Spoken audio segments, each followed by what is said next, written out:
Audrey Pulvar, donc après avoir consacré un livre aux femmes qui vous ont marqué, influencé, ça s'appelait Libre comme elle, vous publiez aujourd'hui Libre et Insoumis, dans lequel vous parlez de 18 personnalités masculines qui vous ont influencé, guidé, marqué au cours de votre vie. Absolument. Plus que 18 portraits, on a l'impression que c'est 18 déclarations d'amour.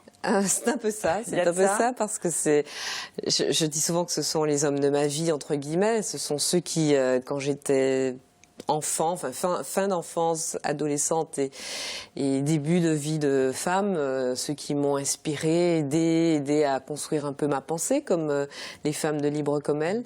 Et ce livre, c'était une occasion pour moi de les remercier, entre guillemets. L'idée, c'est un peu comme Libre comme elle, que si les gens qui lisent le livre ont envie de redécouvrir ou de découvrir les œuvres de ceux dont je parle, le pari sera gagné, parce que l'envie, c'était de rappeler le legs qu'il nous laisse, et puis et le fait que ce soit important que ce legs soit vivace, que nous continuions à le faire vivre, à réfléchir, à nous nourrir de leurs pensées et à construire le monde de demain. Ce qu'il disait hier, certains sont encore en vie dans le livre, mais la plupart sont des disparus. Ce qu'il disait hier est valable encore aujourd'hui dans le monde très troublé dans lequel nous vivons. Et ça va dans tous les domaines. On voit par exemple Philippe Petit qui est funambule à Balzac. Alors justement, Balzac, à quel moment est venue votre fascination, votre amour pour Balzac? À 10 ans, on m'a offert un double volume du Père Goriot et de la peau de chagrin. À 10 ans, donc c'est quand même tôt pour aimer Mais je lisais beaucoup en fait. J'ai dévoré, j'ai adoré, je suis tombée dans Balzac à ce moment-là et je n'en suis toujours pas sortie d'ailleurs parce que je n'ai pas encore tout lu et en plus il m'arrive de relire certains livres de la comédie humaine. Je crois que le lien entre tous ces hommes effectivement qui sont des portraits très éclectiques, c'est que ce sont tous des poètes.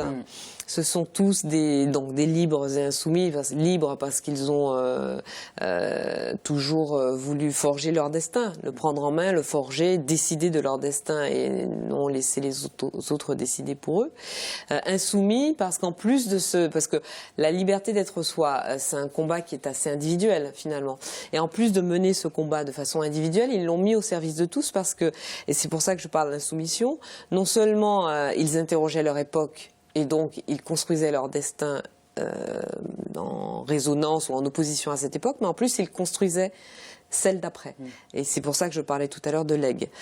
Donc, ils nous laissent quelque chose, ils nous laissent une trace, ils nous laissent une pensée, ils nous laissent une façon de voir le monde qui est donc le signe de leur insoumission. Et le fil conducteur, c'est la poésie. Ce sont tous, que ce soit des chanteurs, des poètes reconnus comme tels, des écrivains ou des peintres, ou Philippe Petit, qui est, moi, enfin, tout ce qu'il fait est poésie.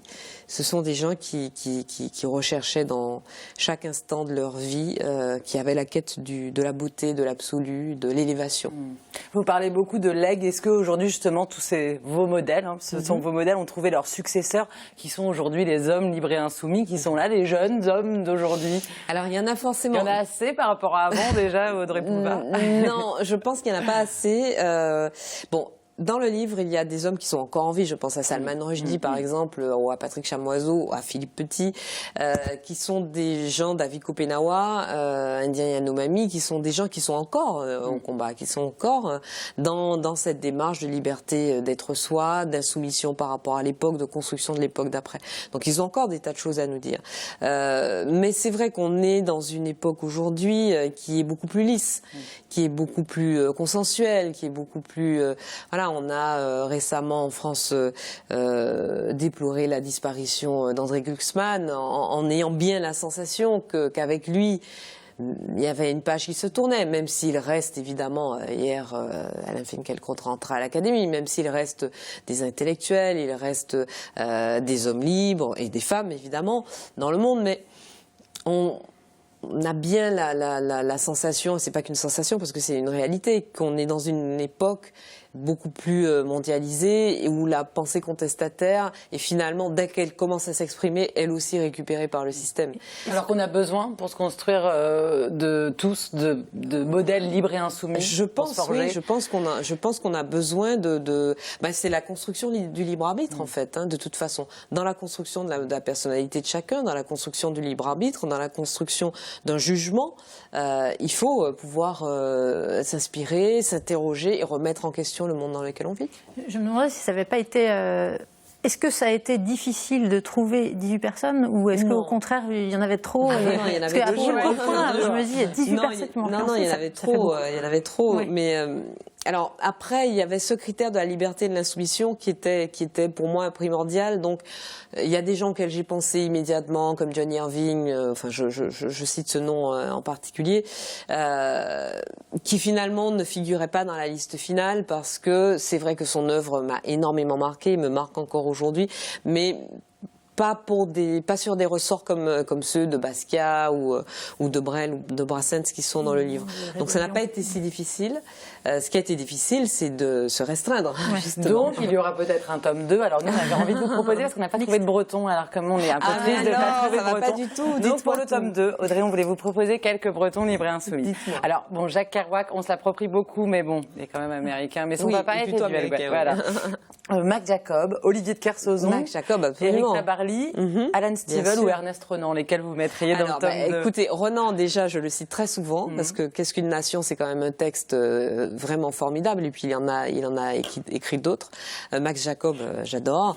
Éric Tabarly, bien sûr. J'ai signé au Pradet, donc rien à voir avec la Bretagne, dans le sud, et il y a quelqu'un qui m'a reproché justement de ne pas avoir de breton, de navigateur dans mon livre et qui m'a cité Éric Tabarly. Olivier de Kersauzon, oui, pour le coup, est un libre et insoumis, ça c'est sûr. Qui d'autre, vous m'avez dit? Alors, on a dit Thibaut Kerouac, on l'a créé, il est américain. Kersauzon, Tabarly, Alan Stivell. Oui, exact aussi. Et puis, je pense à Yann Kefelec. Oui, il était sur ma liste, mais je l'ai enlevé parce qu'il y avait trop de monde aussi. J'ai fait un choix, Audrey.